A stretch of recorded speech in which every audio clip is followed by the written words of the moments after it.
ये सिर्फ एक वादा नहीं था, ये तो आप कह सकते हैं दो दिलों के बीच का एक अनकहा सा बंधन था।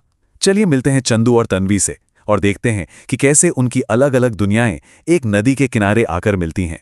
तो कहानी शुरू होती है चंदू से।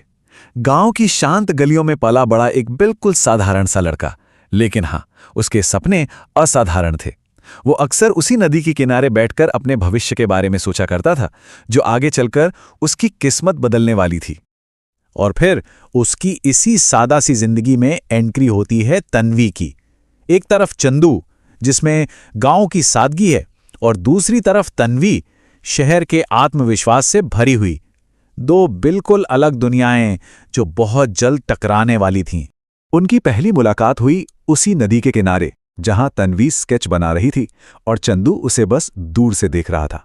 शायद हवा को भी एहसास हो गया था कि एक बहुत ही खूबसूरत कहानी बस शुरू होने ही वाली है। नदी के किनारे हुई ये मुलाकात एक ऐसे रिश्ते की शुरुआत थी जो सिर्फ एक गर्मी के मौसम में ही, आप कह सकते हैं, पूरी तरह से खिल उठा। और इस कहानी की शुरुआत कैसे हुई? तन्वी के एक बहुत ही सीधे से सवाल से, तुम यहां रोज आते हो? चंदू के जवाब ने उस बातचीत का सिलसिला शुरू कर दिया जो उनकी जिंदगी बदलने वाली थी। उनका कनेक्शन ना बहुत ही छोटी छोटी सिंपल सी चीजों से और गहरा होता चला गया। कभी पानी में पत्थर फेंकते हुए, कभी अपने सपनों को एक दूसरे से बांटते हुए, और कभी कभी तो बस खामोशी में एक दूसरे के साथ को महसूस करते हुए। चंदू को तन्वी का वो कॉन्फिडेंस, वो हिम्मत पसंद आई, और तन्वी को चंदू की वो सादगी भा गई। यही वो खिंचाव था जिसने उनकी अलग अलग दुनियाओं के बीच एक पुल बना दिया। लेकिन जैसा कि हर कहानी में होता है, एक मोड़ तो आना ही था। यहां वो मोड़ था एक वादा और एक बहुत लंबा इंतजार। एक जुदाई जो उनके प्यार का असली इम्तिहान लेने वाली थी।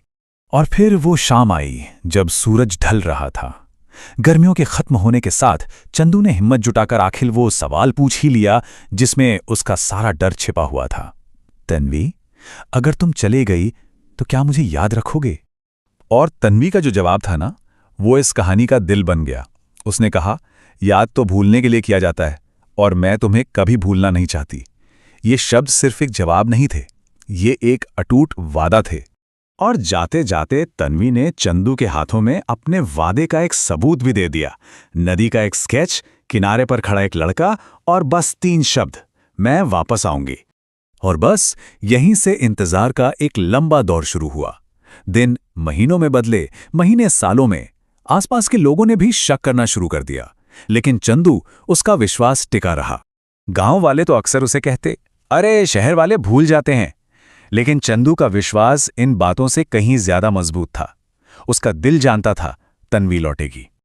और फिर कई सालों के इंतजार के बाद कहानी उस मोड़ पर पहुंची जिसका इंतजार था। एक ऐसा मिलन जो वक्त से भी बड़ा साबित हुआ। तो फिर एक दिन अचानक उसी नदी के किनारे एक कार आकर रुकी। सालों की खामोशी अब टूटने वाली थी। उस कार से एक महिला बाहर निकली। हाँ, वो पहले से ज्यादा मैच्योर जरूर लग रही थी, लेकिन उसकी आंखें वो बिल्कुल वैसी ही थीं। तन्वी लौट आई थी। चंदू बस उसे देखता ही रह गया, मानो जैसे वक्त थम सा गया हो। तन्वी ने एक हल्की सी मुस्कान के साथ आखिरकार चुप्पी तोड़ी। इतना इंतजार? और चंदू का जवाब, उसने पूरी कहानी का सार, आप कह सकते हैं, एक ही लाइन में कह दिया, कुछ वादे वक्त से बड़े होते हैं। तो उनकी कहानी सिर्फ एक प्रेम कहानी नहीं रही, बल्कि ये विश्वास की, भरोसे की एक मिसाल बन गई, जिसका संदेश हमेशा कायम रहेगा। तन्वी ने कहा, मैं वापस आई हूं, हमेशा के लिए। और इन शब्दों के साथ ही इस कहानी को अपना खूबसूरत अंजाम मिल गया।